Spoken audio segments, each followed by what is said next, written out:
Montaggi con scene da 2 secondi, molto più vicini ai film di oggi che non ai documentari degli anni 60. E la tecnica di Giulio Mauri, regista triestino, nato a Ragusa nel 1920, le cui riprese e cui film documentari come questo, Trieste città diversa, sono molto più conosciuti del suo nome. Fu lui a fissare, unico a farlo con pellicola a colori, con una pesantissima cinepresa 35 mm sulla spalla, le drammatiche conseguenze del terremoto in Friuli del 6 maggio 1976.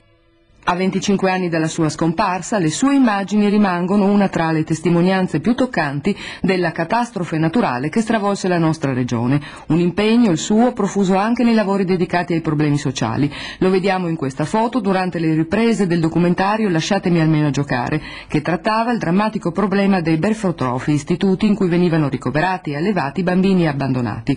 Un film che, oltre a fornire una chiara illustrazione dell'importanza della continua assistenza morale e sanitaria da dare ai bambini nelle comunità, dimostrava anche la necessità di fornire loro gli stimoli necessari a garantire uno sviluppo normale. Uno di questi era appunto il gioco. Ma sarebbero molti altri titoli da ricordare su argomenti che spaziano dal turismo alla cultura alla storia del Friuli Venezia Giulia.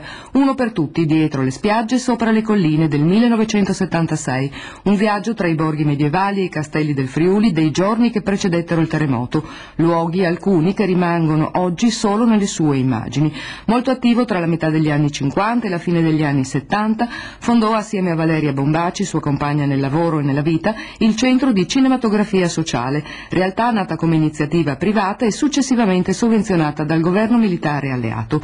Nel 1960 la struttura dipende dal Ministero della Sanità e il centro continua a produrre documentari, questa volta su argomenti di natura sociale e sanitaria insieme.